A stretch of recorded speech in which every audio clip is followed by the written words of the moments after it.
You're the youngster. Forward to go, but there were these three kids who were in their mid or early 20s to late 30s. Stephen's Oh. Daniel. There was this guy, Amir. He was from London and very active with the society in London, and a German kid. Anyway, they were all so social media savvy. So I mean, the minute anything happened, it was kind of tweeted out, zinging off around.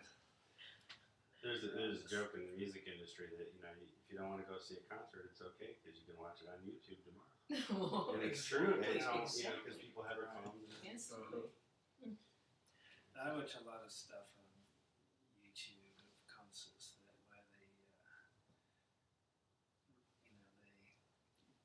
recording and the sound levels are just almost impossible. Yeah. It's hard to get good sound. Not so much video. Let's see our implications. Or would you start with a little commentary on your trip and then we can see implications? Yeah. It's maybe And then a little catch up because we haven't seen Tony in a while. So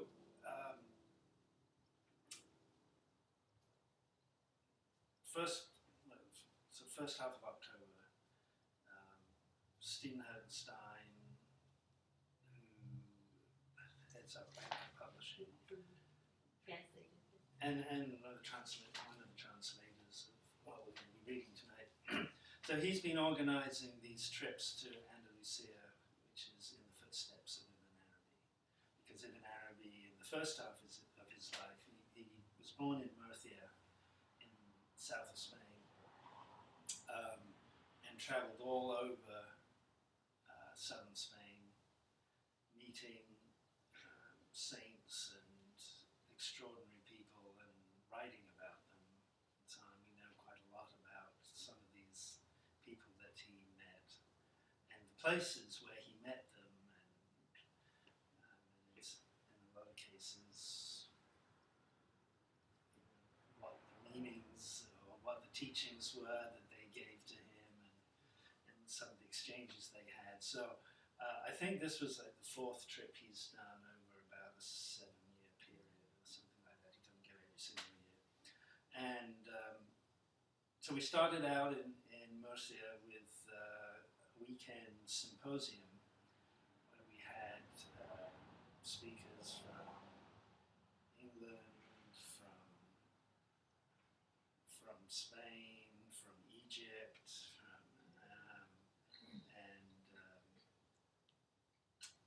Turkey, and some extraordinary music, and it was a very good.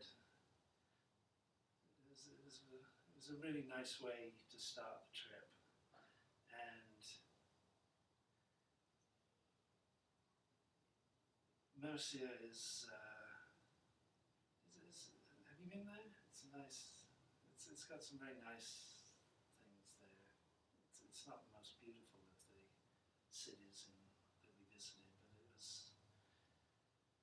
was a really nice way to get everything going. And we had these sort of big lunches with everybody there all together, because there were quite a few people who came just for that weekend who weren't going on the trip, and some good dear old friends who I hadn't seen for a long time. And then we set out on the journey across Andalusia, going to Lorca, we went to Granada, which was absolute heaven. We stayed in the residencia of the University of Granada, which is kind of like the one in Berkeley, where we used to have the symposia, the faculty club. It's sort of like for visiting professors and stuff like that, and it looks like right onto the Alhambra. It's in the Albaicin. I mean, it's literally right outside your window. And we went to the Alhambra, which was it's one of my favorite places on earth. And even though the place is absolutely packed full, you feel like this incredible stillness and stuff. This whole time we went to Cordoba, Ronda, all these little villages up in what they call the White Villages, up in the hills. And this is in the footsteps of? Yeah. So I mean, there were some great saints who lived up in those areas that he wrote about. Everywhere we went was a place where there was a connection to Ibn Arabi, but also extraordinary history of the Romans and the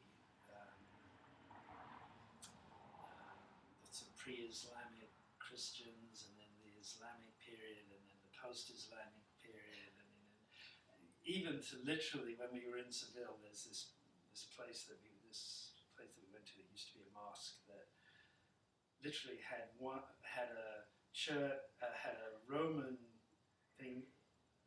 On top of that, there was a Christian basilica. On top of that was a mosque. And on top of that was a Christian church. And literally, you could see, you'd go out into the courtyard, and you could see the arches had sunk down into the ground to where you could just see the top part of the arches. And there was this whole catacomb underneath and stuff,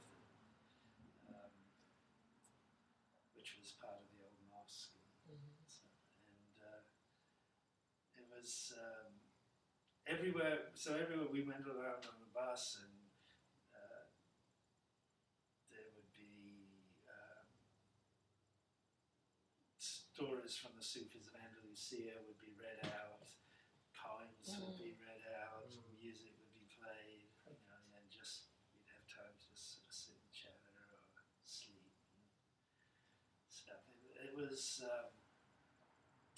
In some ways, it was kind of relentless because you get on the bus, you go, we travelled long distances. It wasn't like going on a journey where you get to kind of take your own time and wander about. It was quite tightly scheduled, but we had these wonderful stops for lunch that were really priceless because we all got to be able to talk and sit down and be with each other. We had in Cordoba, we met this wonderful lady called Selma who... Oh, you know Selma? Yeah, you know Selma? She's something else. Yeah, and we had a zikr with her at her tea house, and she invited us all into her actual house, which is the upstairs part from the whole kind of... downstairs is kind of a museum, which is a kind of recreation of... I mean, it is an actual house from the early Islamic period, and I mean it's one of the few houses that is really still intact. Wow. And beautifully preserved. And then she had her own apartment upstairs, which we got invited into. It was a very serendipitous thing, and then she invited us all to zikr in the evening. And then of course we had the mosque at Cordoba, which is another of the most special places on earth. And we stopped at this place for lunch up in the mountains, and as we came out of the restaurant, there were about 20 eagles literally right above our head. I mean, it was just flying kind of, maybe 20 feet above our head. Wow. And That's amazing. I don't know, it was just, it's just one of those things I'll never forget, and I'll forever be grateful that I was able to go on it, and that despite the expense that we decided to do it anyway. How long was it? Start to finish? We left to go to Madrid on October the 1st. Basically everybody was meeting in Murcia, so we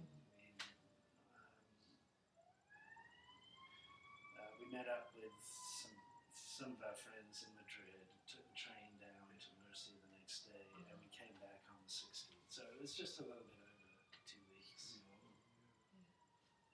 That sounds like a lot to put through 2 weeks. Could have been 4 weeks. But then who could afford it? Yeah, I mean, there's been talk about doing a shorter version to allow, more, younger people who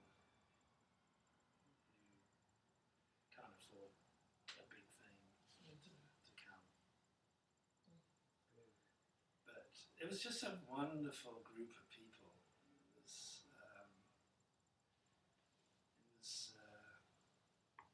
We just made such good friends.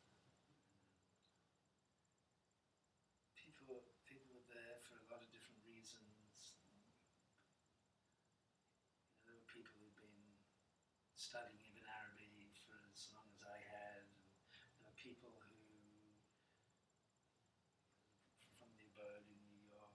And there were people from Charlotte Mason. yes, she particularly asked to be remembered to you, and people from Colorado. And, I mean, they're mostly Americans. I mean, predominantly Americans. I guess there were about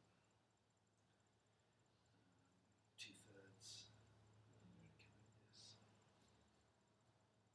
I guess I put together a whole web thing that tracked our journey and had some statistics of where everybody came from. Oh. And what nationalities they were, division of male and female, just for fun, and lots of little pictures around. It's up on the internet? Or what? Yeah, well, I posted it on the English Ibn Arabi Society website, not website, Facebook page. Oh. So if you dig back into the Facebook archives of around October. Take a look. Oh, we're glad you're back. Really glad you're back. But it was it's such a wonderful interior and exterior journey. And we had these evenings where Stephen would pose questions based on things from Ibn Arabi's Sufism and Inayatiyya. Like he had this conversation with one of the saints from who lived in Granada. And this was before the Alhambra was built. And he talked about the 4 types of men.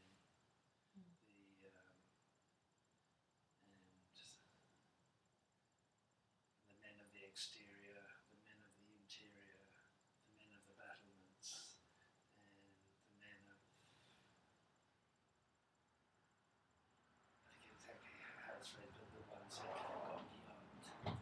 And so we were asked to contemplate that and think about what that was, and we would gather together and talk about that. And another time we had one about a saying of one of the saints that was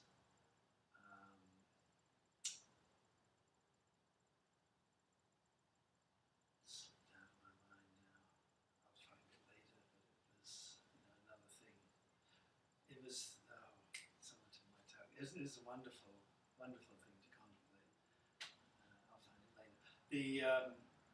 And we also just outside Seville, there's this whole Roman town of Italica, which was the biggest Roman city outside of Rome, and it's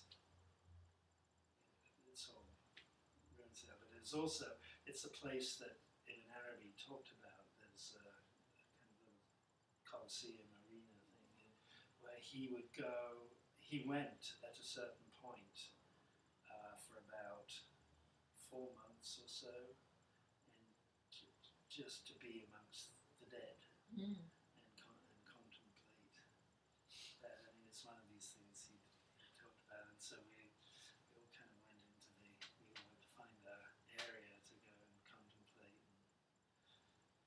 just walked around this town.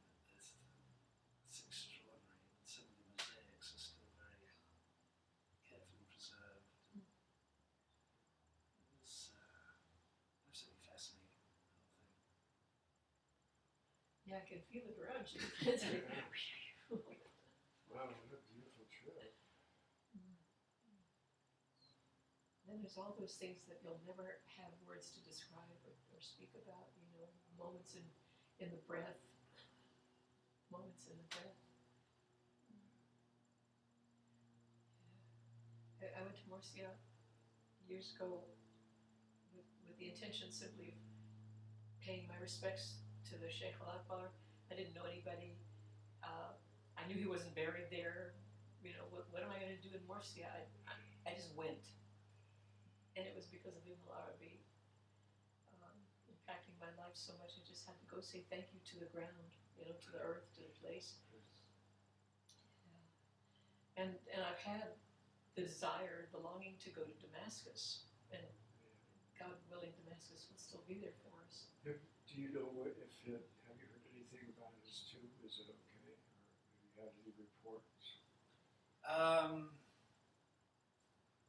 My friend Christopher Ryan has spent quite a bit of time there recently. He's very concerned about it. I hadn't seen his recent. Yeah, because I've thought about that often when I see the bombings going on in Damascus. That money. Mm-hmm. He's spent quite a bit of time there. We check. We No. check with, you know. Well, doesn't Andrea Holbright? You know who I mean. Yes. Her husband's from Syria. His family in Syria. Maybe we could ask her if she has any idea. Another friend of ours from the society. Well, let's change our breath, and in just a moment we'll take hands and say the invocation.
The perfection of love, harmony, and beauty, the only being, united with all the illuminated souls, who form the embodiment of the Master, the Spirit of guidance,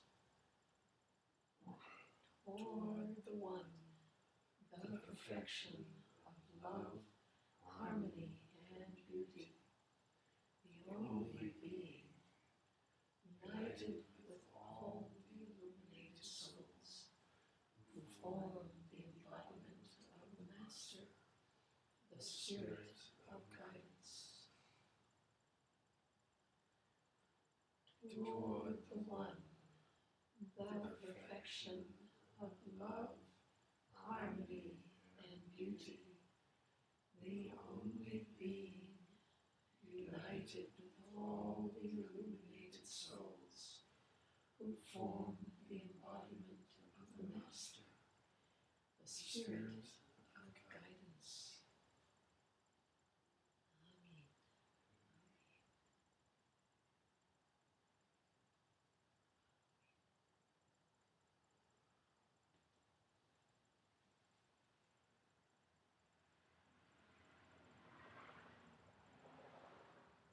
أعوذ بالله من الشيطان الرجيم بسم الله الرحمن الرحيم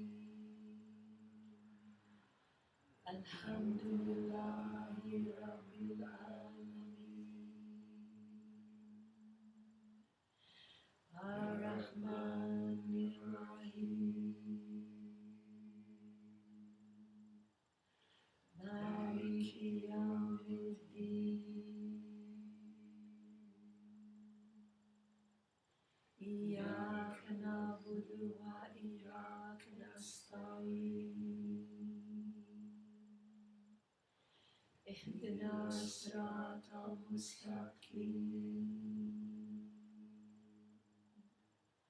صراط الذين أنعمت عليهم غير المغضوب عليهم ولا الضالين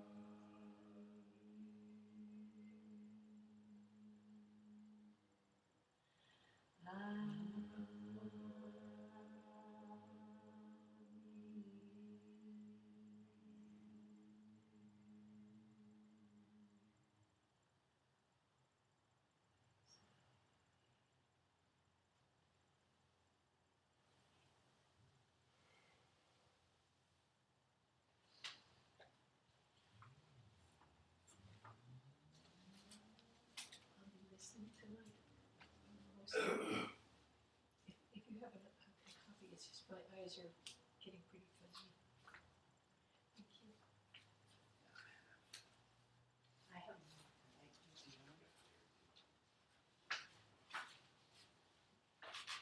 I'm going to leave these with you. Secondary hope. I forgot to print it, so. You're so up to date. Yeah, Charlie, please for a glass of water. Please. Thank you. Can I get anything from anyone else? It's so completely unpredictable. I'll be fine, and the next thing I know, I can't hardly breathe from the allergies or something.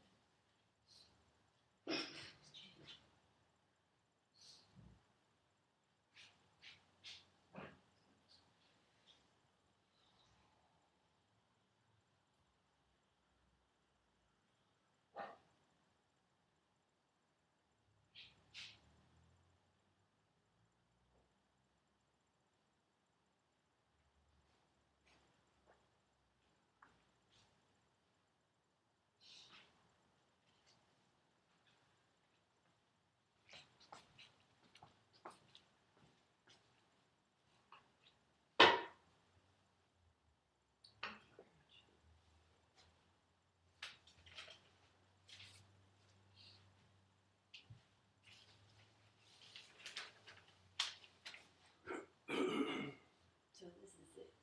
Your first official live in Arabi It is. class. But, It's my third one that I've been to, Yeah, that's what I but thought. the last two you weren't here. So it's my first official. Oh, wow, one. that's right. That's right. I think you weren't here for one of them too. I think you were. right. One of the classes, it was Sikander, Fatima and I think. Yeah, that's one of the ones. That was the blind leading the blind that night. We had a lovely We had a discussion. very, we had a great, it was very nice. And enlightening. I was just thinking that a lot of times when there's a new person, Antonio helped provide a context for why we are studying women art. And that might be good. You didn't provide that for the unofficial Not in this study no, sessions? not in the same way. Would you like some context, or would you like to Yeah, plunge in? Anything you would like to offer, I'm wide open to. I know a lot about Inayatiyya. I know a lot of his works. Rumi, I'm very familiar with. Ibn Arabi, I've read some things, but then went back and read it again and went, huh? So it's You're definitely definitely a person. right. Definitely an an individual I'd like to know more about and to dive deeper into. He's somebody who is really unique. There's no school that came up around him in the sense of a tariqa or anything. I mean, there've been followers, people who have based their writings and so on Ibn Arabi, but he's called Sheikh al-Akbar, which is the greatest teacher. He called himself and is generally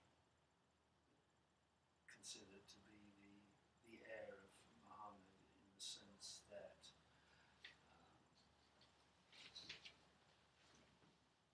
Muhammad, by virtue of his prophecy,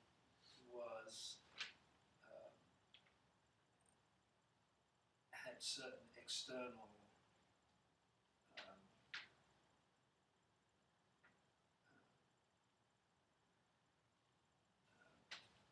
requirements and could not directly say everything that he knew. And Ibn Arabi was told by the Prophet to bring forth all those things from the interior that had remained latent. So the whole of Ibn Arabi is based on the Quran. There's probably nothing that is not either directly an elucidation of the Quran or the sayings of the Prophet. And for him, the Quran is a living being. It's not just words in a book. He talks about his conversations with the Quran, and Ibn Arabi, I mean, his writings are a living thing because it comes from the most lively place in the universe, really. I mean, in that it comes from the deepest source, the origin of life itself, so that it's continually revealing new things to each reader in different times and places, and it's not something that can be tied down to any particular single perspective or point of view. In fact, it's about the complete opposite of that, in that it shows how all perspectives and all points of view are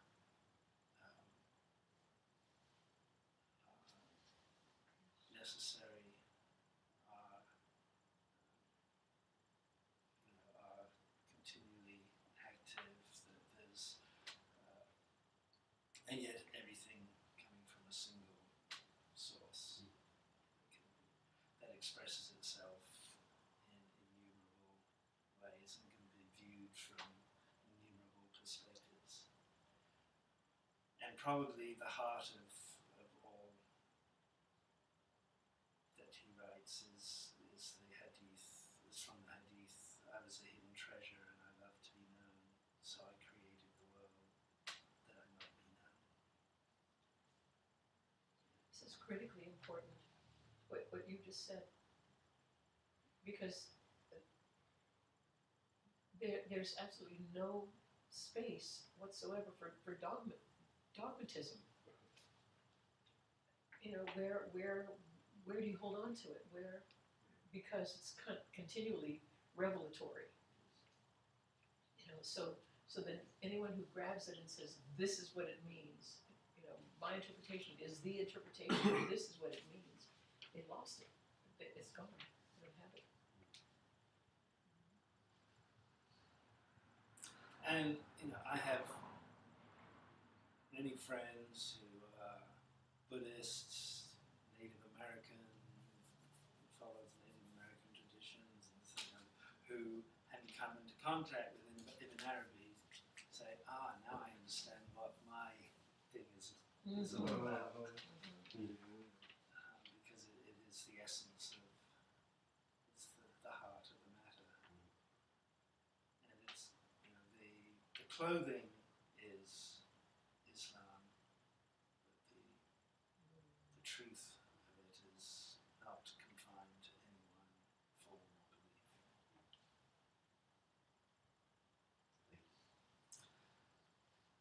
This translation, this is the second chapter of the Fusus al-Hikam. The Fusus al-Hikam means it's a play on words, but it basically means the bezels of wisdom, or the settings of the stones of wisdom, with the idea that the prophets are the different facets of the stone that is set in its seal of the ring of which the prophet is the seal, but each prophet is a facet of the divine wisdom. And each one reveals the wisdom according to different particularity. And so all the 28 prophets are mentioned in the Quran. There's one chapter for each of them in the Fusus. And this is the second chapter. We read Adam. This is a translation done by three people: Stephen Hertenstein, Jane Clark, and Cecilia Twinch, who all live in Oxford. I was talking to Stephen about this, and each one works on a different chapter. Occasionally they will get together, and if one of them says, what do you think about this, or what do you think about that, but mostly each one is doing their own stuff, which I thought was interesting, because I assumed they were That's what I working thought on was collaborative. together. But I guess it's difficult to find enough time to get together collaboratively. So this one was Stephen. So, The first one out of which Stephen too, wasn't it? at the time I just assumed it was collaborative. So I'm going to read this first note, and then because this provides very good context for this chapter, and then we'll read the text. May I ask you for just a moment? It's 8:42 in about 1 hour. Would I let you know that's a quarter to 10? Yeah, so this will be a short study. Literally, the wisdom of breathing out softly. So this is each chapter is headed with the particular wisdom of that prophet, and this one is the wisdom of expiration and inspiration. Literally, the wisdom of breathing out softly. Inayatiyya. The root means not only breathing out over something, blowing or spitting or ejecting from the mouth, as in a snake ejecting venom, but also casting or putting into the heart. For example, the Prophet Muhammad said that the Holy Spirit cast or inspired nafatha into my heart, that no soul will die without it receiving its full allotment of provision. The chapter title thus suggests both what is cast by the divine into the human heart, i.e. gift, and what emerges from the human mouth, i.e. request. This chapter, second in the Fusus, corresponds in the world of letters to the heart, and in the realm of cosmological descent to the preserved tablet of the universal soul. Ibn Arabi also describes this degree as the spirit which is breathed out, manfukh, from him into the forms, which are arranged and shaped after being perfectly wrought in symmetry, and relates it to the divine name Ha'ith, one who sends out a messenger to a people and raises from the dead. In this meaning, the chapter can be called the wisdom. In this meaning, the chapter can be called the wisdom of expiration, in which the breath of the all-compassionate effuses existence over the essential realities, which are receptacles for it and become manifest as forms.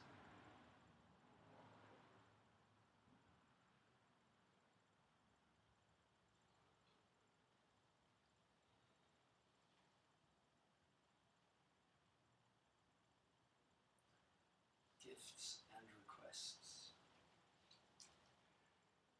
Know that there are two kinds of gifts and favours which manifest in the world at the hands of the servants, or by other means. Some of them are gifts of the essence, and some are gifts of the names, and these are distinguished by people of taste. Likewise, some of them are given due to a request for something specific, and some come from a request which is non-specific,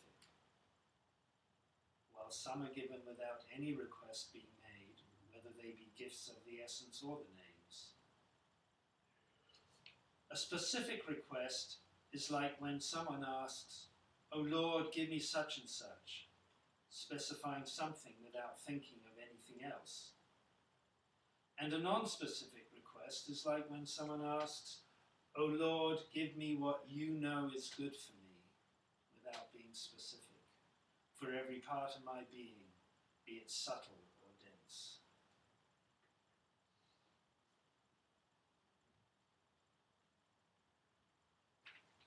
The cause of request and the giving of gifts. Those who ask are also of two kinds. One is prompted to ask out of natural impatience, for humankind is created hasty, while the other is impelled to ask because he knows that there are certain affairs with God where it is already known that they cannot be obtained except after a request. And he says, perhaps what we ask of him, glory to him, is of this kind.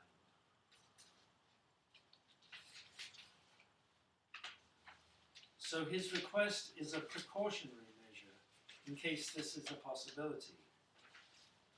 He does not know what is in God's knowledge, nor does he know what is bestowed by his own aptitude for receiving, for it is one of the most abstruse sciences to comprehend at every single moment an individual's aptitude at that moment. If his aptitude had not inclined him to ask, he would not have asked. The highest degree of knowledge of the people of presence, who are not knowing in this manner, is that they know it at the very moment they are in. For by their presence with God, they know what the real gives them at that moment, and the fact that they do not receive it except through aptitude. They again are of two kinds. One kind knows their aptitude from what they receive, and another kind knows what they receive from their aptitude. The latter are the more complete in what there can be of knowledge of aptitude in this group.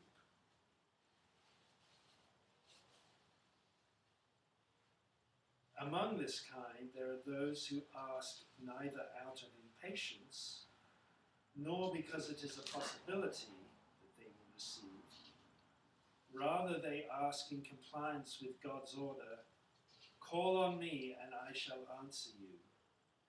And this is the pure servant. For this requester, there is no spiritual aspiration attached to what he requests, be it specific or non-specific.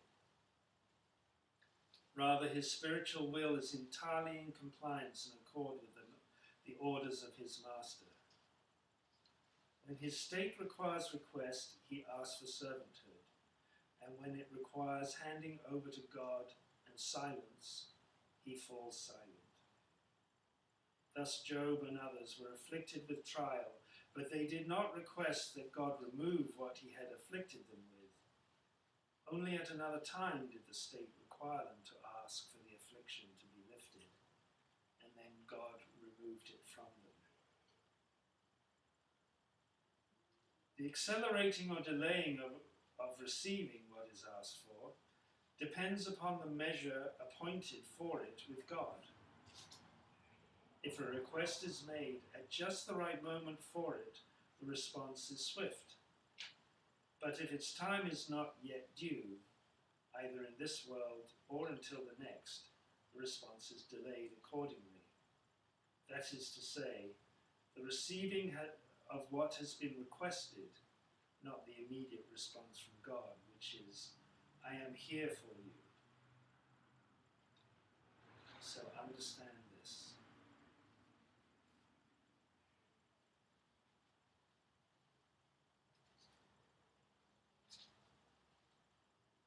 As for the second type of gift, regarding which we said some are given without any request being made, I mean a request which is articulated, for in actuality there must always be a request, whether it is expressed in words or through state or attitude.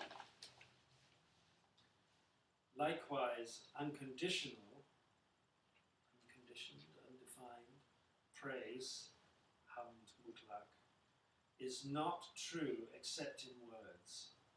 In terms of inner meaning, it must be conditioned by one's inner state. That which prompts you to praise God, Allah, is that which is conditioned for you by a divine name, denoting his action or his transcendence. For the aptitude to receive is not something the servant is directly aware of, but he can be aware of the state, for he knows what induces him to act, which is the state he is in. The aptitude is a more hidden requesting.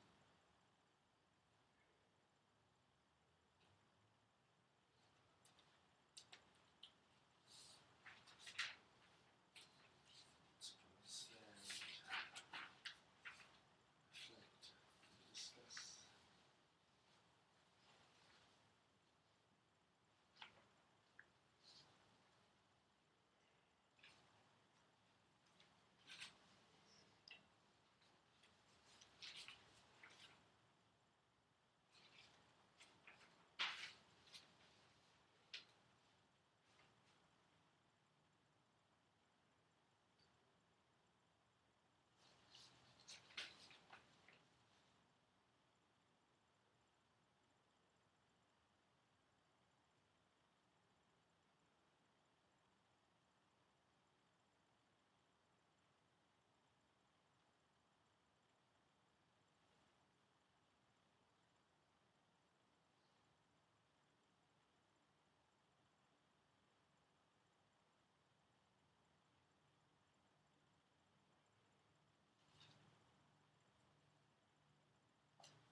One thing that it said,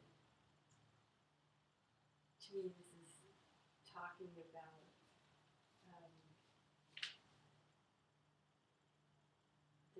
the revelation that in every moment the universe is in a new configuration, that's he's relating that's what can be received.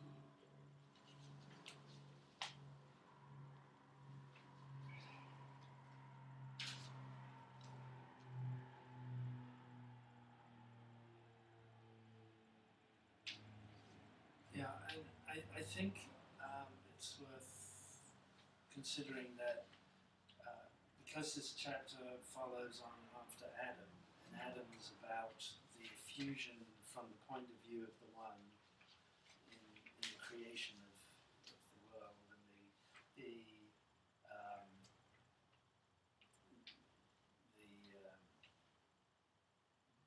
realizing or the bringing about of the aptitude of the created things. this is the kind of complementary view to that. So this is that same process seen from the viewpoint of creation. Recipient. The recipients, yes, that's a better.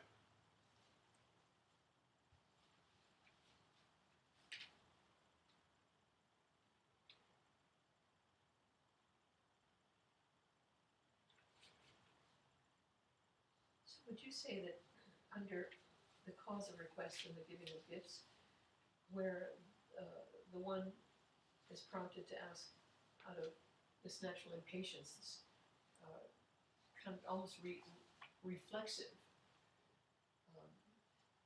the idea of a need or the sense of a lack, calling forth that almost knee-jerk response. I'm hungry, give me food, like that would be the first kind. Then the second one says, affairs with God, where it is already known that they cannot be obtained except after a request. Then I don't quite have the second kind of request. Is it a non-stated request then?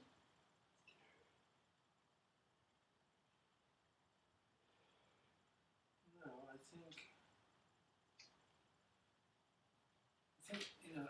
think the first kind is we're sort of compelled to ask for things because that's our nature. If we weren't impatient, we wouldn't be no movement. We wouldn't strive anything. That covers the good and the bad, and there's but we're compelled to ask for what we need, and the second kind is I think refers to those who have knowledge. Their knowledge is not specific in the sense that they don't necessarily know what they should be asking for at this particular time. But they know that there are things that can only come about by asking for them. They ask because they say maybe what I'm asking for is one of these kinds of things. I see. It can only come because it has to be asked for in order for it to come about. Yeah.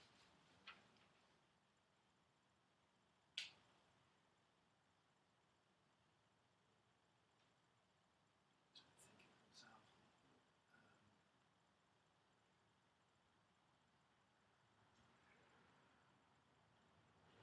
Their prayers and Prayers.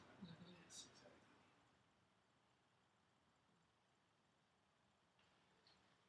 The first part there under gifts and requests at the very end there, oh Lord, give me what you know is good for me without being specific.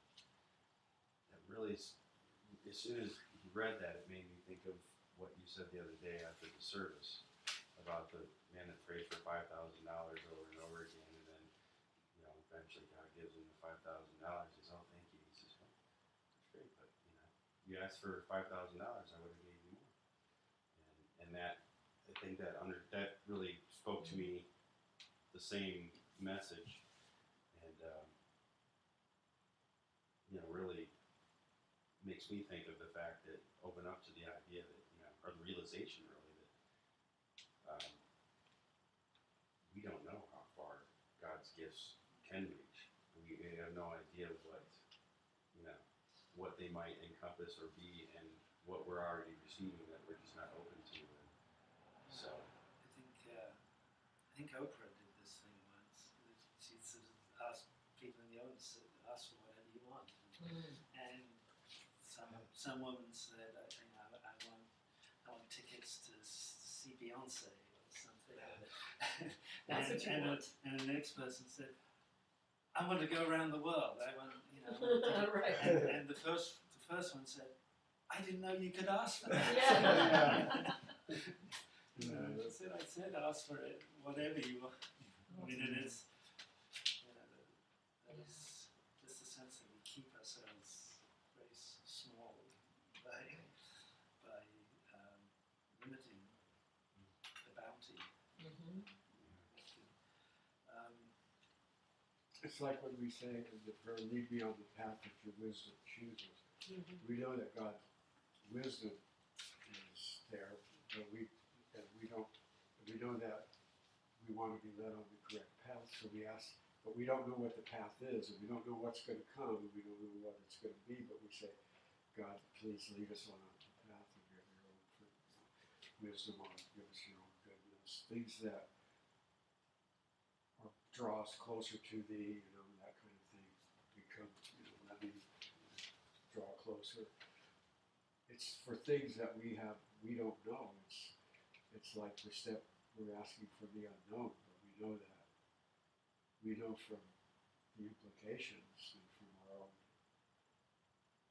interior that is a working way that God works, and so we just say, you know, please lead me, please guide me. I don't know, that seems like to me the second. Because when you're asking for something specific, you say, please heal my sister from cancer or something. Or,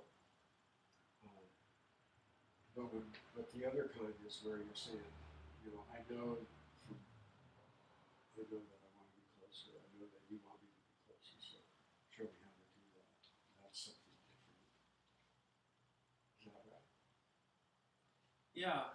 I mean, Could almost insert in there the difference between my will and thy will. It's like, I know what I want. I want that car. I want the I. It's the I that precedes. well, I mean, but there's also the thing, you know, about he and my sister, Mhm. and so on. My sister doesn't have cancer. No, I get it. I made that up. I get it. God But forbid. you know, there is a real distinction between asking for someone one loves, Mhm. something that you feel is good for that person, and saying, praying to God to do what He knows is the right thing. Exactly. For that person. Exactly. Not, Yes. I'm usually, whenever I pray, a lot of times, I usually find it hard to ask for things because I'm always of that mind to say, you know, whatever your will is going to be the best of all possible conclusions, you know. But I think from what he's saying here, that he's saying that's not the only Mm-hmm. approach here, because we're talking about knowledge here, and there are a lot of subtleties. It's the perfect antidote to people who rave on about the secret and the laws of right. attraction and all that stuff.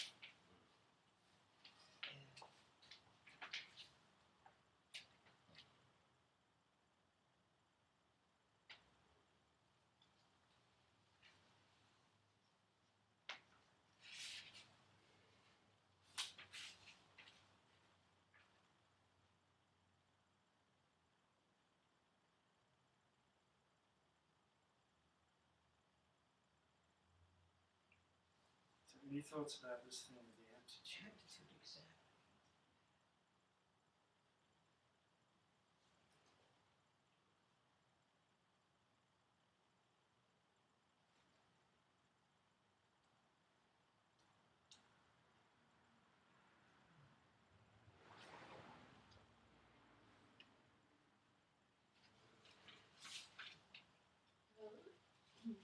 There's the sense that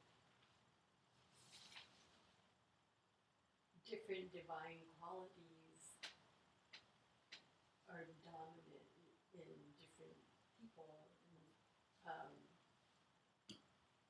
and so that's related to what aptitude they have, their connection to particular divine quality.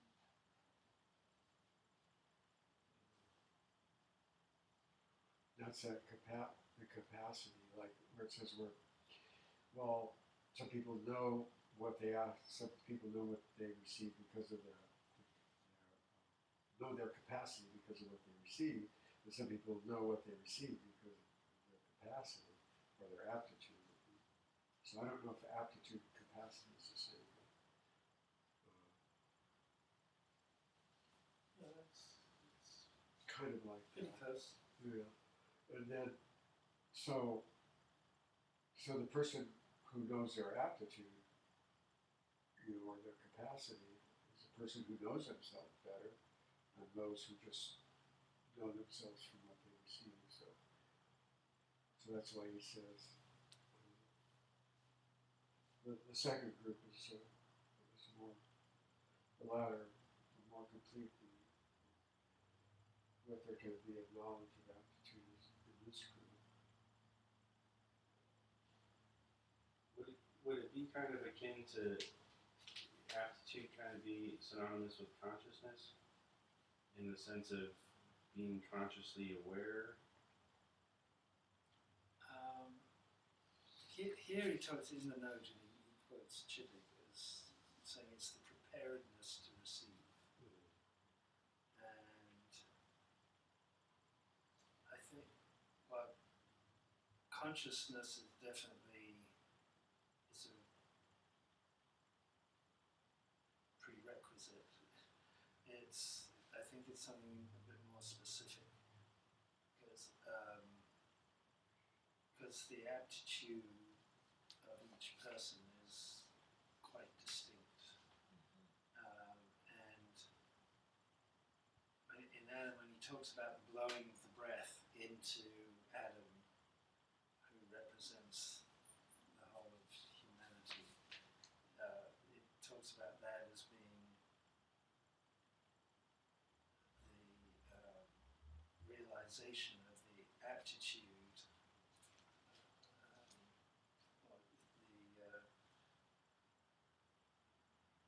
of the aptitude that he was already predisposed for.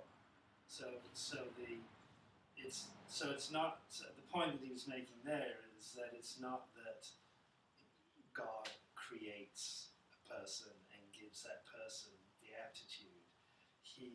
His blowing of the breath, which is enlivening that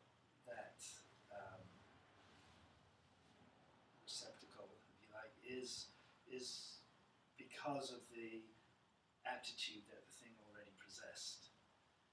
Because there's actually no distinction between the two. It's not a cause and effect thing or a I'm here, you're there kind of thing. And so here, if we're looking at it from the other side, this aptitude is not a thing that happens at one point of time. Obviously, this is a continual unfoldment. From the point of view of the one, it's this continuous effusion, most holy effusion, and from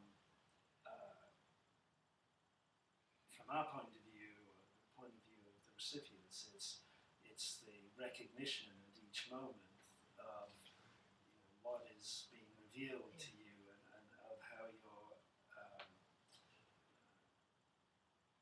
being is unfolding according to your own preparedness to receive, your own capacity to receive. And the one who received the tickets to Beyonce, that was according to their capacity at that time, at that moment. And I think he's referring here, to that. I mean, the thing of being absolutely aware at each moment of what is coming to you, and how that is the in complete accord with your own capacity is obviously very difficult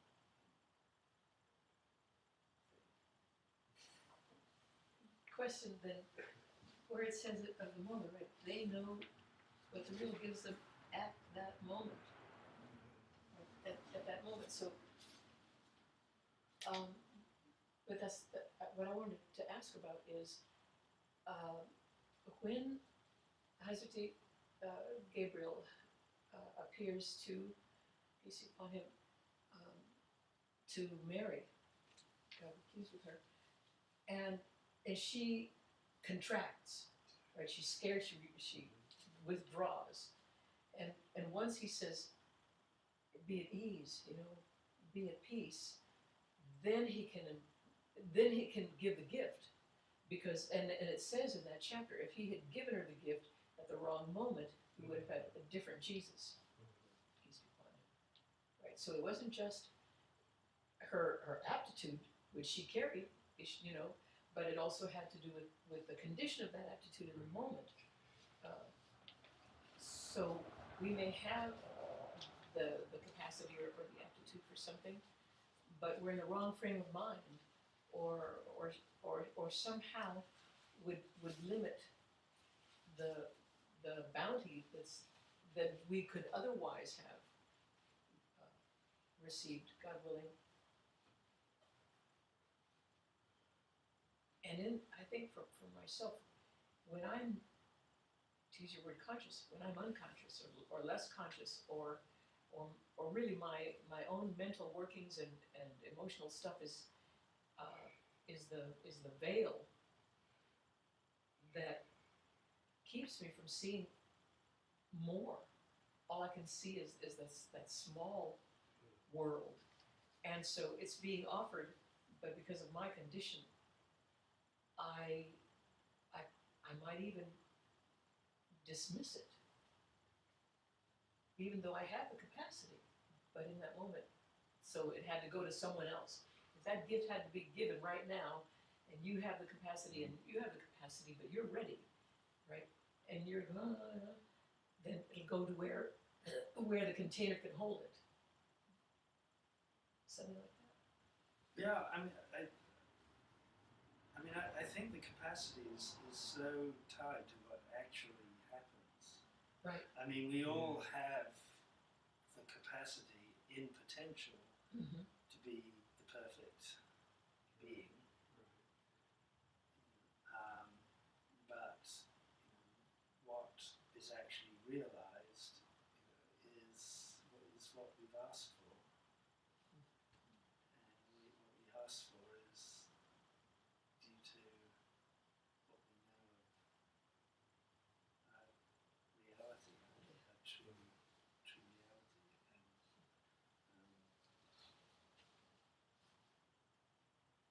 And so the fact that we all have the capacity, and we know that given the right conditions and everything, we would make the perfect choice and decision that way time and time again.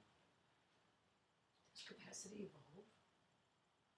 Yeah, well, yes, I mean, it's a continual It has evolving, to. but it's entirely tied to a state of knowledge. So we do find a correlation, hopefully not too far off the mark here. The statement that Gurdjieff used to make about the level of your being attracts your life. Yeah. That sounds right. I mean, which is not to say that there aren't gifts that come without you,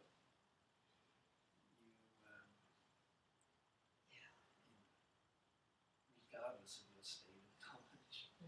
But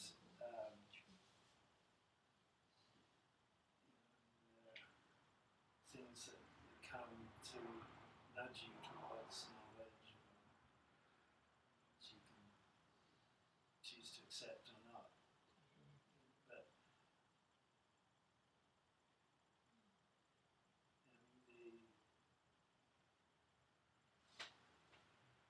he's not just talking about people who are struggling towards a state of knowledge, because I mean, he's also talking about the reality of other people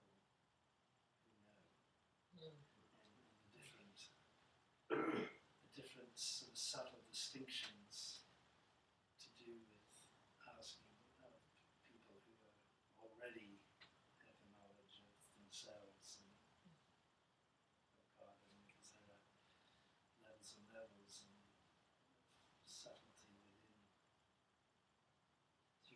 amongst the knowers. But where it says here, like in this footnote, it says self-disclosure determined by its preparedness to receive it, and in turn is determined by a thing's own reality. We got that. Receptivity must be taken into account not only on a cognitive level, but also on an existential level. Each received being's self-disclosure to the measure of its own presence.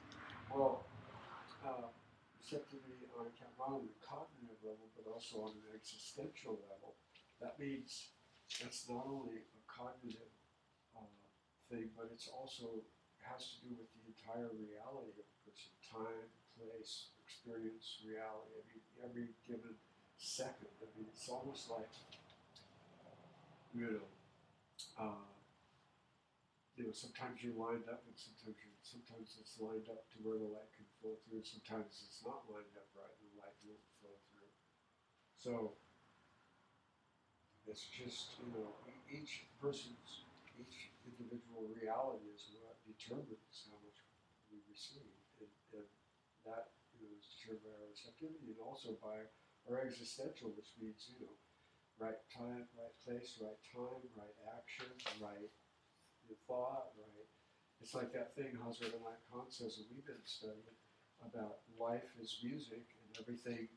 When the music is, everything is together and everything is harmonizing, the music is there, but when something's out of tune or there's something missing or who knows what, it could be there's a billion different things that could make that music not be perfect at that time. Then when it is, it, and it's like wow, everything just came into that moment to make it that special revelation. So preparedness.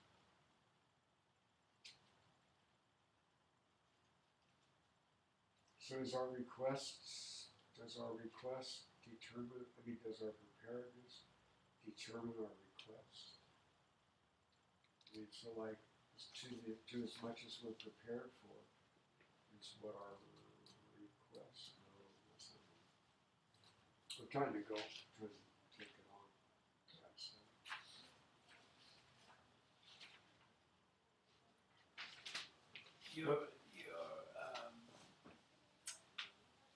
Your aptitude is a determination of the one, because it's the one in itself, in its essence, is completely undetermined. There's nothing fixed about it. So each manifestation or revelation from it is a determination of the one in a specific form, even though the form is not fixed, but it is a determination of it. But from another perspective, the one is determined by the needs of the thing that is being determined. So by this reversal, it's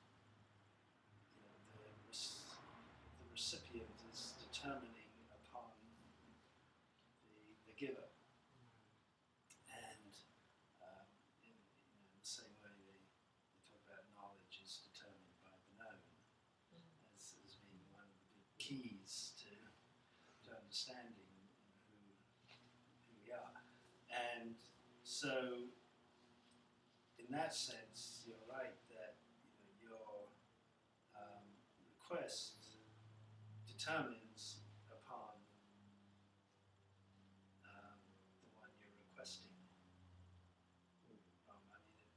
which isn't to say that, as he explains, that by making a request, it's going to automatically, that particular request is going to be fulfilled. At the very least, you'll get the response of, I'm here for you. Is that the specific? Is that the specific request? No, it's just saying that's true of any request.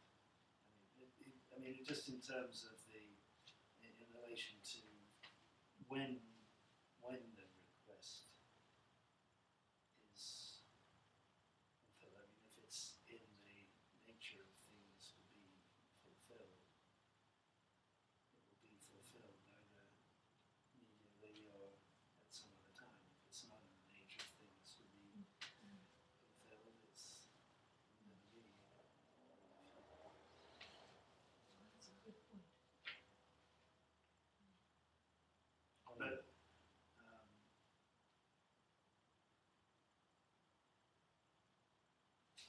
it's.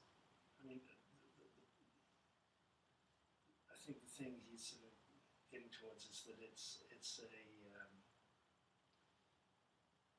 to make it completely clear that there are not two separate things here in terms of the receiver, the giver and the receiver. It's always This is a process of bringing you to understand that you are both limited and not limited. Kind of scramble your brain to stop not fixing it at a certain perspective or certain point of view. But, being aware of the total interrelatedness of interdependence of these two sides. You brought up about the receptiveness, or receptivity being a cognitive thing and on existential level, and as you were talking about that, kind of that being kind of the whole body of our existence. So that kind of raises a question in my mind: how do you make your entire existence more receptive? And is that where, like, I'm receptive now and open to all this, but I wasn't when I was a teenager, and I was totally stuck in this, hard Christian mindset that I was in. And are there still things from that part of my existence that could still block my receptivity to what it could be now? And, maybe that's overthinking it. But when you said that, it made me think of, wow, our entire existence has to be, our whole time of existence, in, I guess, this form, has to be receptive. And that's an interesting thought.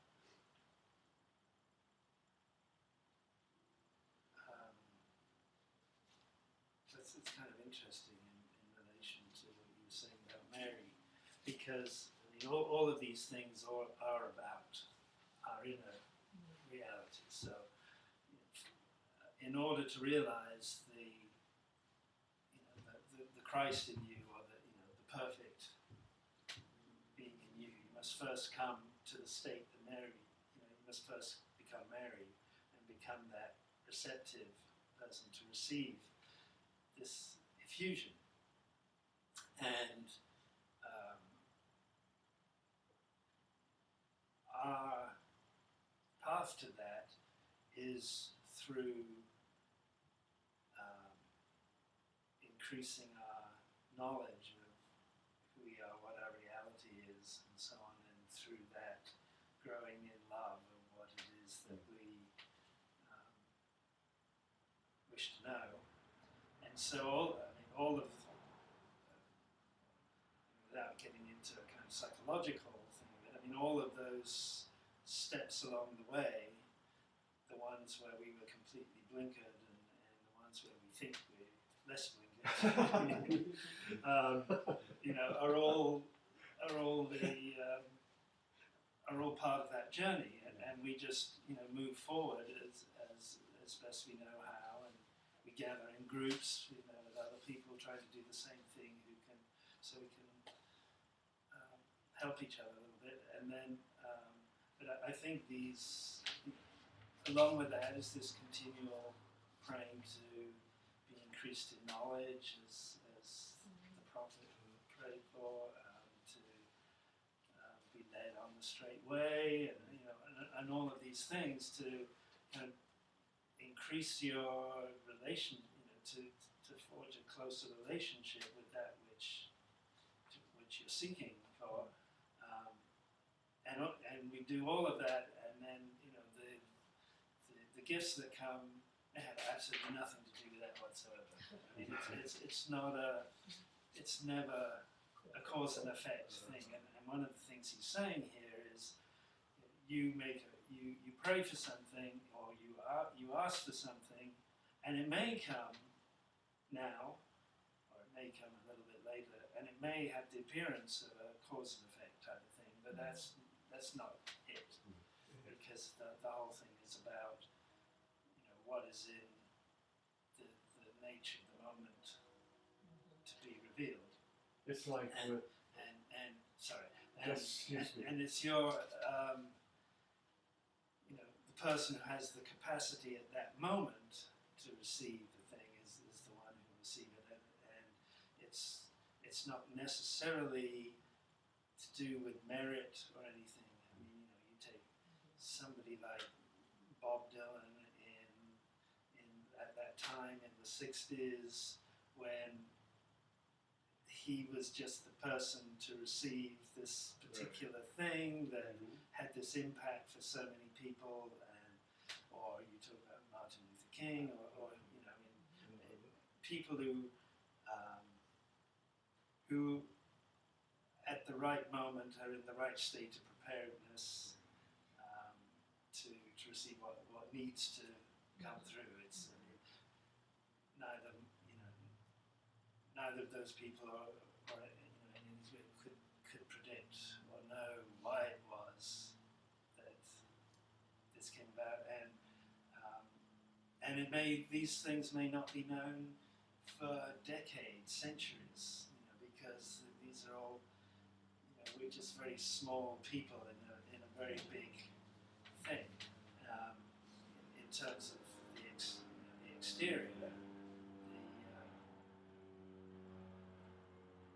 I think part of the thing, one of the things you talk about here, is the recognition when the thing comes of what it is and what it implies to you, and always try and stay in that state of servanthood and not attribute to yourself any kind of merit for having received whatever it is that you receive.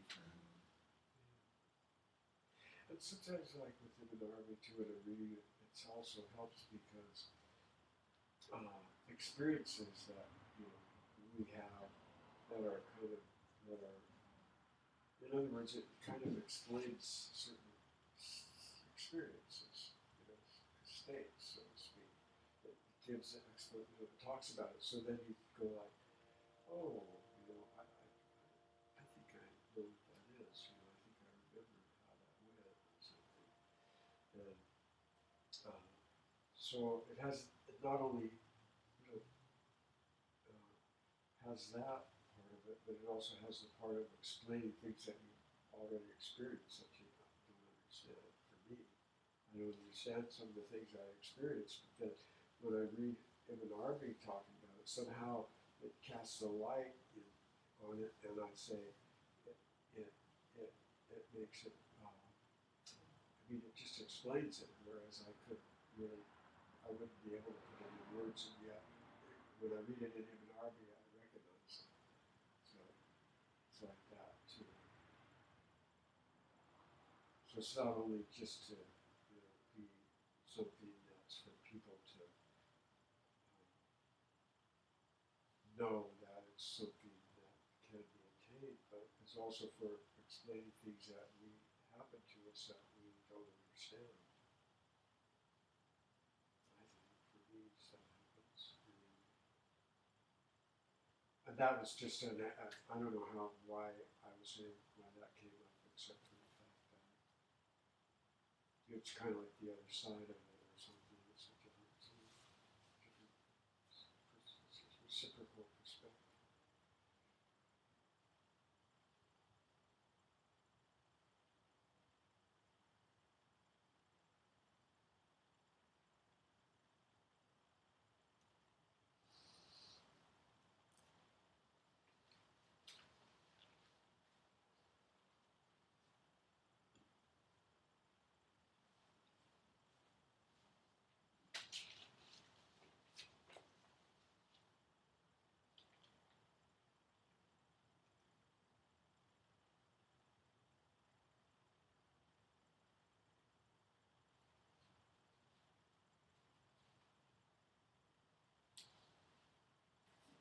I think when in doubt, you go with this fourth paragraph.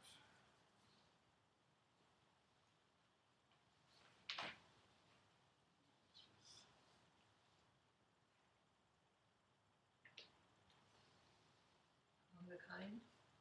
Is that the page you're on? Knowledge of destiny. Among this kind, there are those who ask neither help nor patience, nor because it is a possibility that they will receive.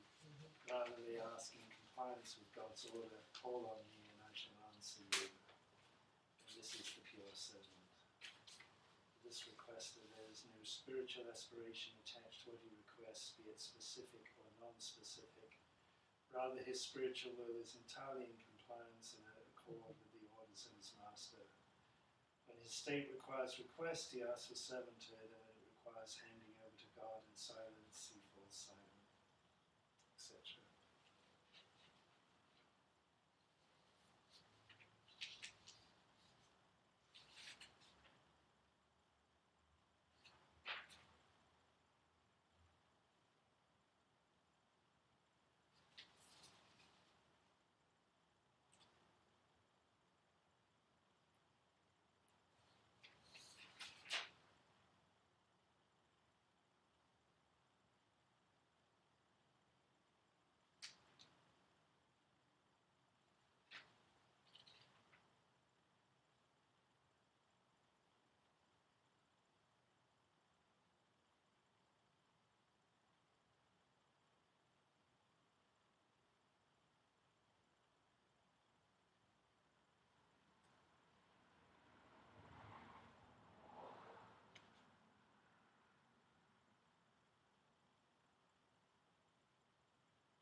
Interesting note about the unconditioned, conditioned praise at the top of. These don't have page numbers. No. The last paragraph you read. So say note 9, which is interesting, that which prompts you to praise God, Allah, is that which is conditioned for you by a divine name, denoting his action or his transcendence. This is example to say after eating, praise be to God, alhamdulillah, means praising God not absolutely, but from the presence of a name of action, the one who gives nourishment. Regarding the name Allah, Ibn Arabi writes, this name brings together the realities of all the divine names, so it is impossible for it to be said in an unconditional sense. States must condition it. If words condition it, that follows from the states. Whenever something is attributed to Allah, look to see which name is worthy of that attribution.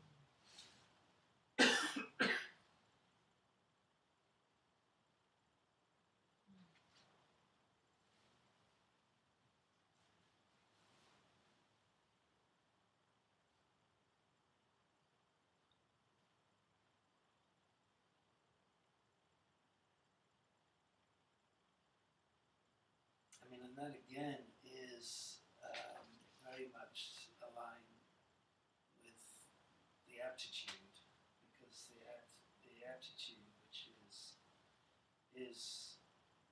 um,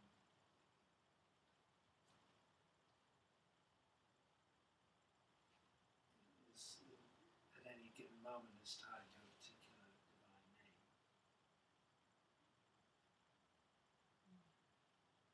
It's the realization of one of the possibilities. So is it kind of saying not only recognize the hand of God in everything, but the quality in that as well? Exactly.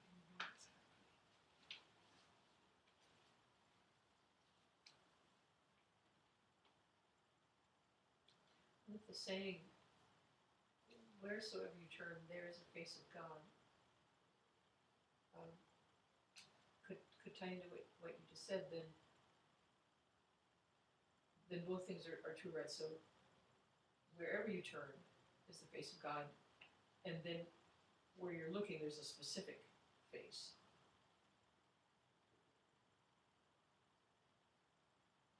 Mm-hmm.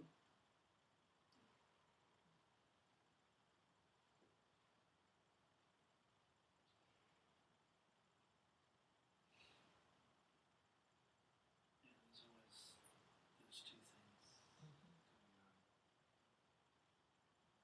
Or the kind of like the encapsulating phrase is that which is transpiring through that which appears.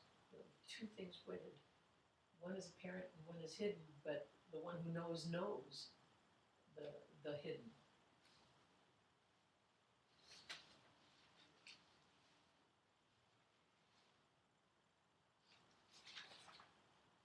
You're talking about the more hidden the question.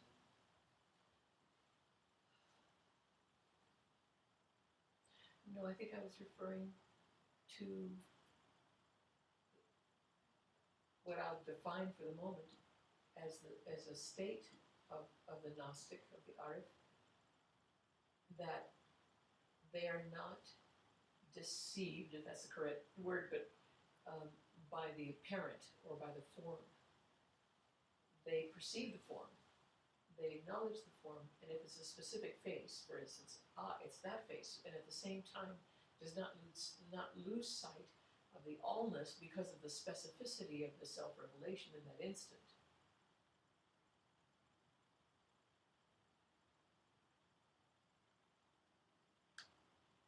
In other words, like the people who mistake the messenger for the message. I don't know if that's a good analogy. What is transpiring through the apparent form is attributed to the form and not to the all. Yes. Yes.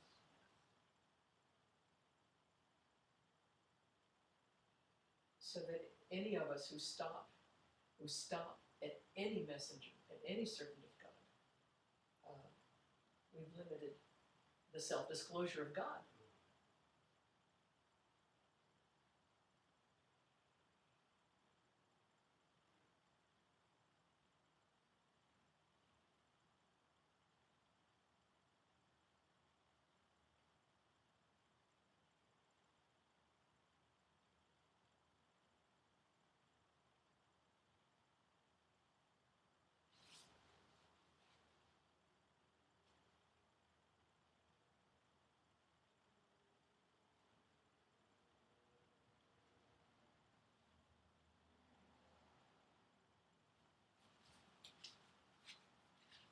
Can we read on a little bit? Have 5 minutes. Yep. 5 minutes? Okay. We won't read on a little bit. 9:39.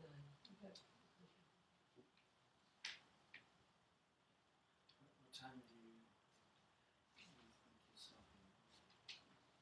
10 till? In order to do the invocation and stuff. Where you got it stop.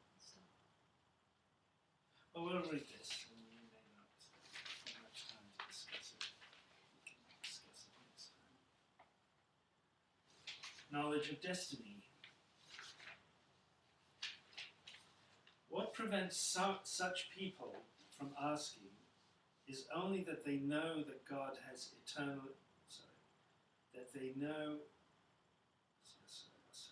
What prevents such people from asking is only that they know that God has eternally decreed for them.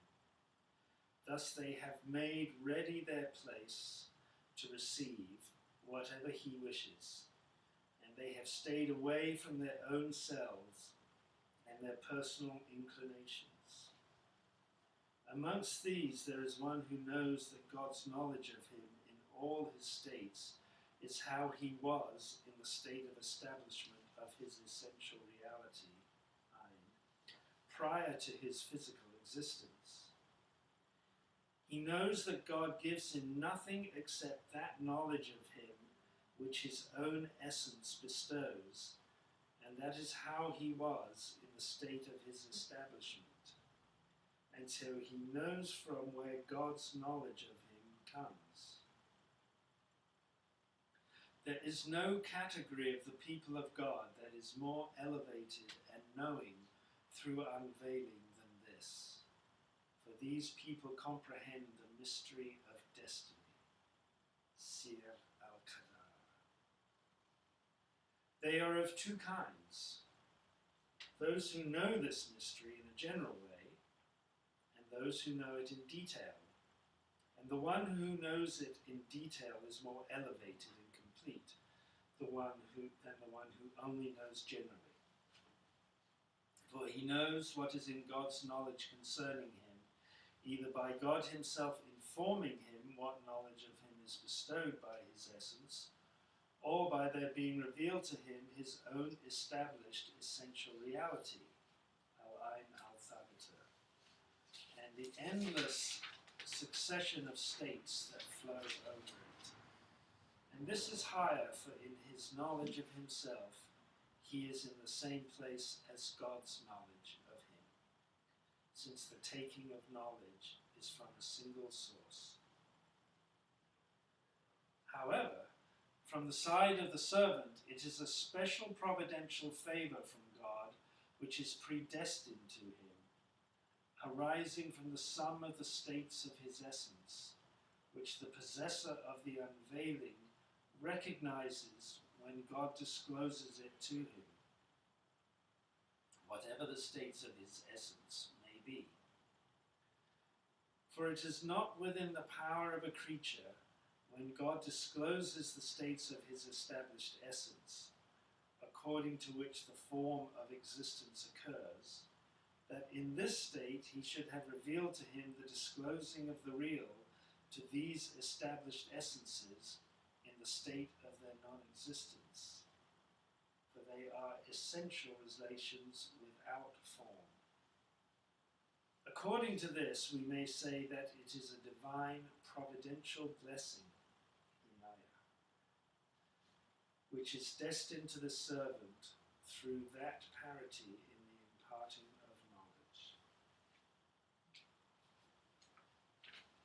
Thus God the Exalted says, "We shall try you until we know," which is an expression precisely establishing the true spiritual meaning, unlike what is supposed by those who are not of this way. The furthest that the transcendentalist can reach is to say that this apparent temporality in divine knowledge is due to dependence of God upon the creature. This is the most that the theologian can maintain through his intellect on this question. If only he had not affirmed knowledge as additional to the essence and ascribed dependence for it, not for the essence.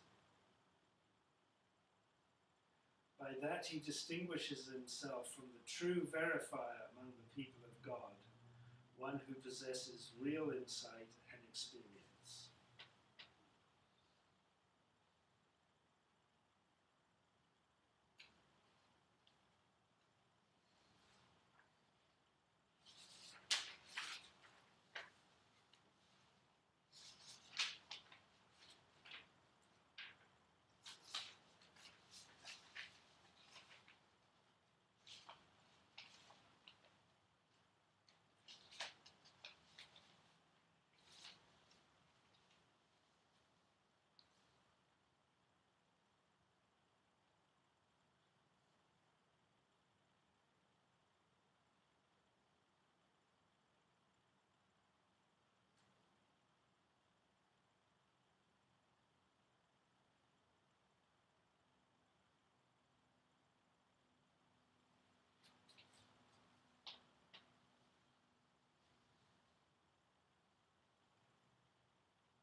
on the divine providential blessing Inayatiyya. And it's like, this is the root of Inayatiyya. Mm-hmm.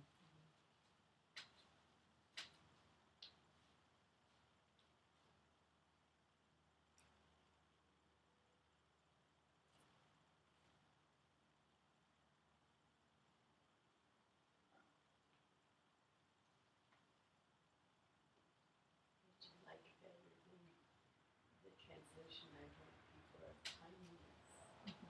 It's, it's more like the effusion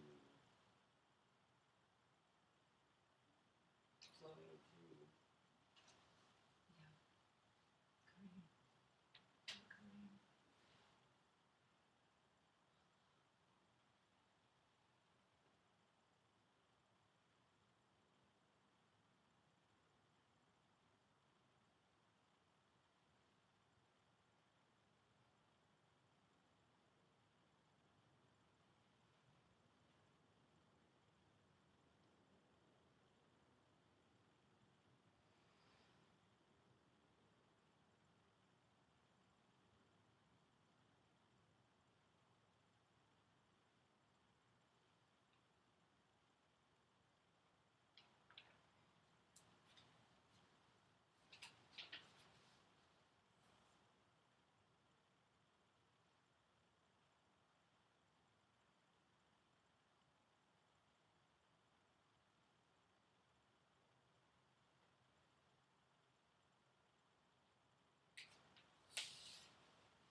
There's some good notes at the bottom, if you haven't already read them.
Something of destiny.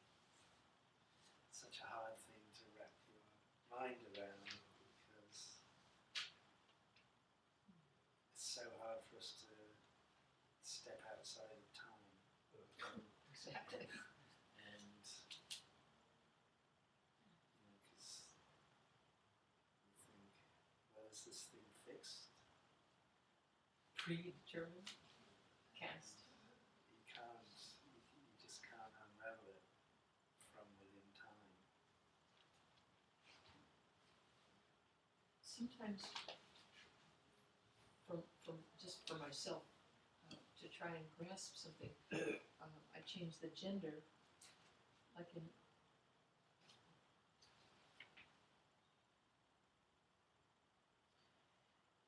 on that same page, that last paragraph. They are of two kinds: those who know this mystery in a general way, and those who know it in detail. No. That's not what I was working for.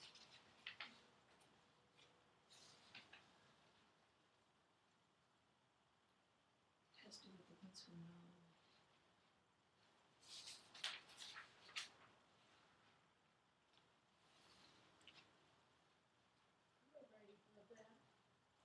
Right above where you were? Yes, thank you, yes. So what prevents such people, and those are the pure servants. So what prevents the pure servants from asking is only that they know that God has eternally decreed for them.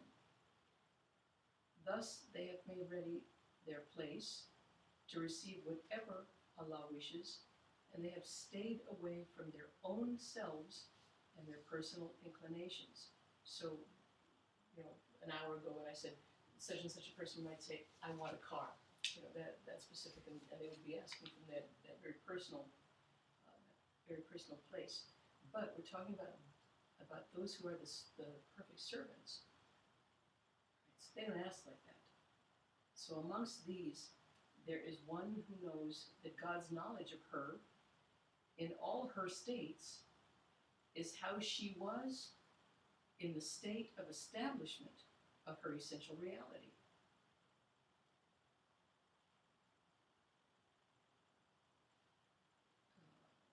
Prior to her physical existence. So she knows that God gives her nothing except that knowledge of God which her own essence bestows, because of that instant of kun.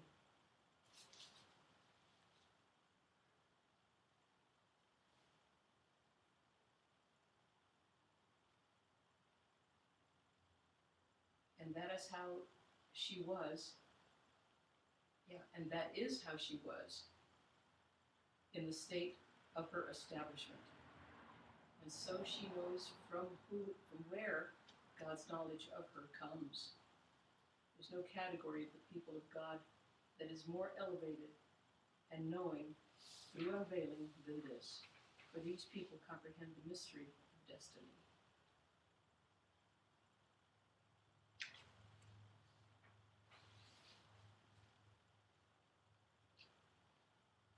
When we talk about the ayin al-tabata, that's that state.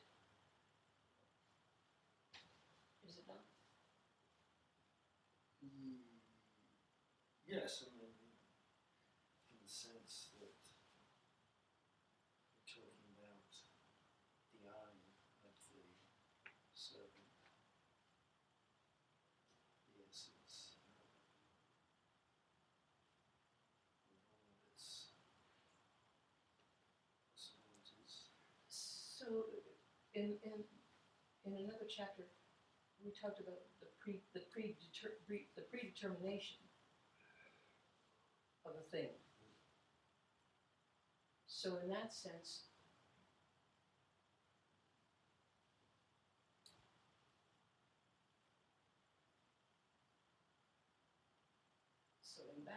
she knows that God gives her nothing except that knowledge of God, which her own essence bestows. You can't know God through anything other than who you are. Yeah. I can't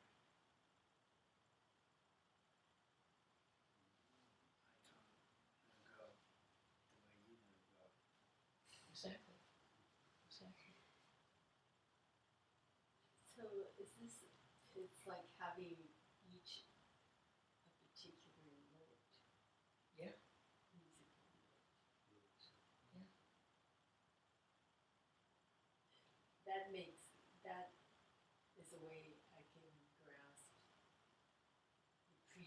and better. It's like, okay, I have a note. That's my essential note. It's not so much about the particular details of what's going to happen, but it's like it's sounding that note that's predestined, because that's my establishment. Alhamdulillah. You can sing that note, play it on the piano, Right. you can play it on the guitar, the violin. Build a house with it. What was happening, when you're saying that, was like, because that's one of Murshid Sam's main teachings. He was like, find your note, perfect your note, sing your note. Right? He said, so I went into the forest solitude and I sang my note. Right? And from that, everything came from that. I went into the forest solitude and sought my note. So it comes also to mind, to whoso knoweth himself knoweth his Lord.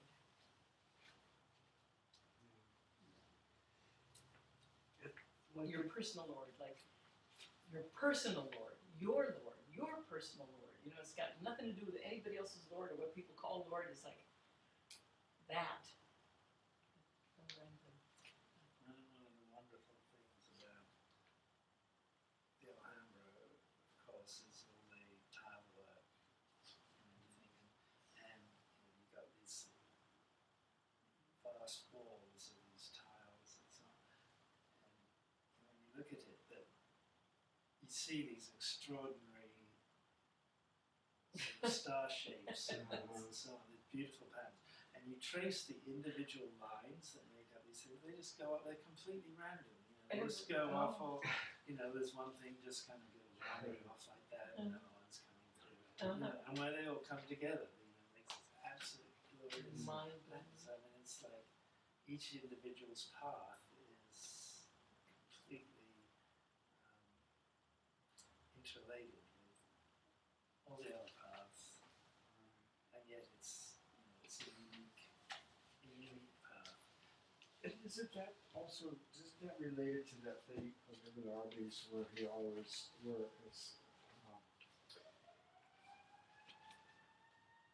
like here, Ibn Arabi says, well, he in a state of concentration and contemplation, that was perfect. God showed him all of his future states, both internal and external, right through the end of his days. So, in other words, but here in this paragraph it says, however, from the side of the servant,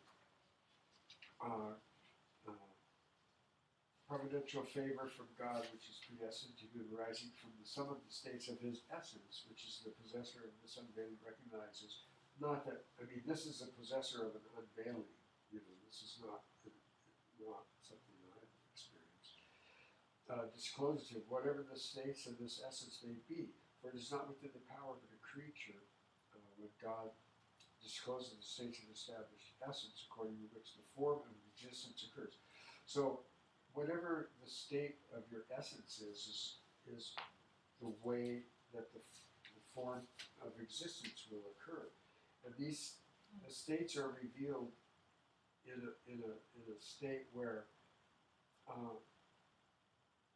they're in non-existence. So it's what reminds me of this Ibn Arabi's things that says in any given moment it's a perfect world. In other words, God fuses out a perfect existence at the most perfect possible thing that could be happening is what's happening. So if we have a particular essence that and he's talking about somebody who knows their essence and that their knowledge of themselves is the same as God's knowledge of themselves, that would be said true. Obviously, if that person then knows that his essence and knows what that essence implies even in the non-existence, then the person would know their destiny, and it would be a destiny which would be unveiled to a person, to Ibn Arabi, the only one, I'm sure there are others, but because once you know what the possibilities are, then you know what the existence is going to be, because the existence is going to be the ultimate best possible fulfilling of those possibilities. So at any given time, the universe is perfect at any given moment. And it's not a predestiny, it's just a perfection. And if you knew what the essence was, you would know what its perfection is. So if you knew what your essence was, like my essence, or an individual knew their essence, they would have an indication of what their perfection was going to be like, and how the states would be received by their, so it wouldn't be so much predestination as it would be sort of perfection. To me, it looks like perfection instead of predestination.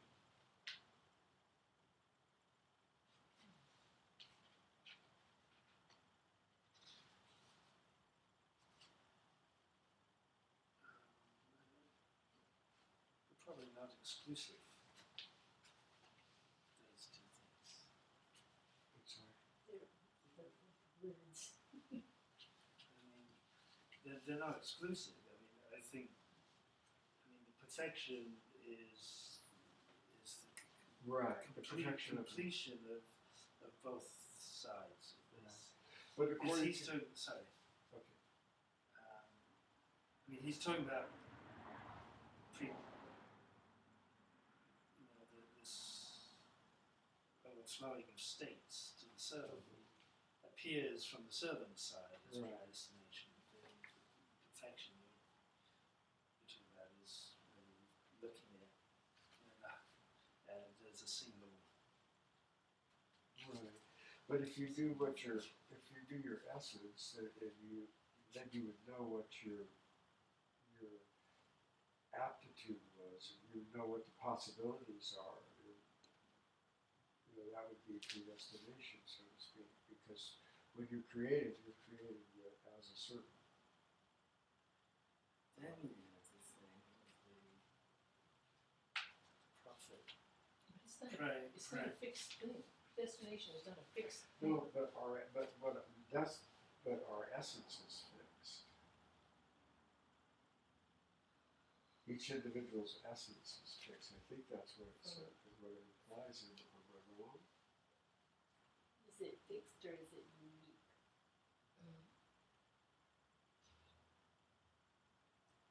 Because it says here, when God discloses the states of, this is the servant of his established essence, according to which the form of existence occurs, that is the state he should have revealed to you, disclosing the real to his established essences in the state of their non-existence.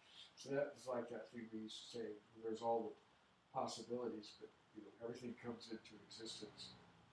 I mean, everything is in existence just because it doesn't. Just because we're in time, we perceive it in time, so to speak. If we're in time, I know there are states when you're not in time.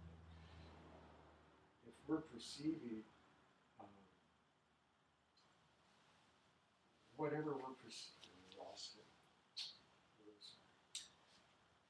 Let's. I had it for a second. Pretzel. I think we should. It's getting late. I think we should read this as homework for next time, and we'll start with that again, and hopefully we'll all have. And I have to write numbers on these pages. Had some more profound insights.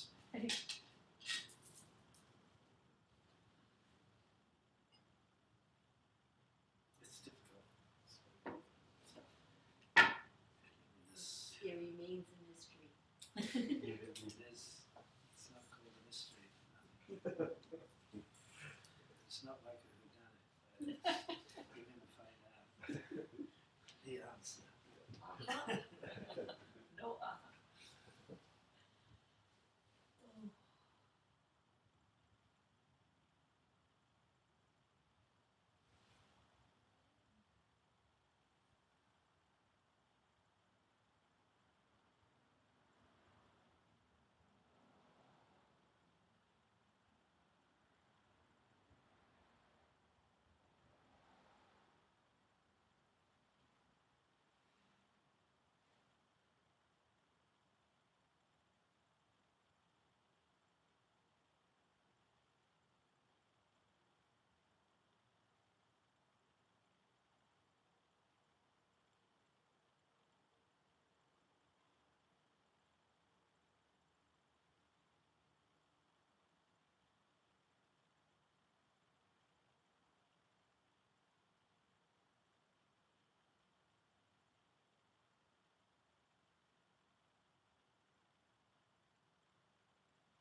Fatiha. أعوذ بالله من الشيطان الرجيم. بسم الله الرحمن الرحيم. الحمد لله رب العالمين. الرحمن الرحيم.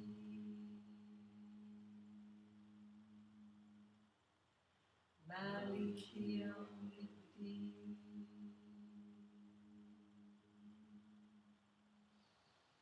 إياك نعبد وإياك نستعين. اهدنا الصراط المستقيم. صراط الذين أنعمت عليهم غير المغضوب عليهم ولا الضالين.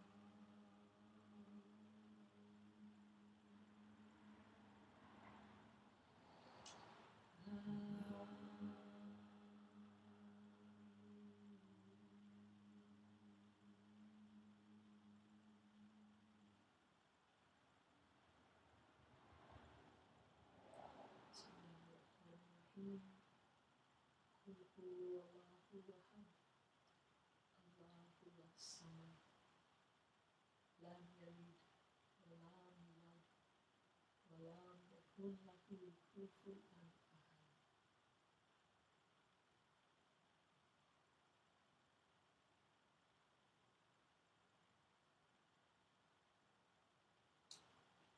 ختم.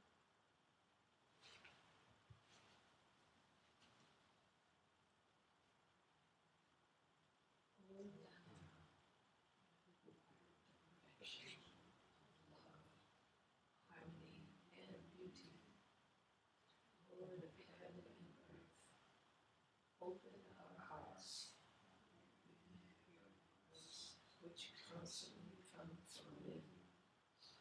Disclose to us thy divine light, which is hidden in our souls, that we may know and understand life better. Most merciful and compassionate God, give us thy great goodness. Teach us thy loving forgiveness.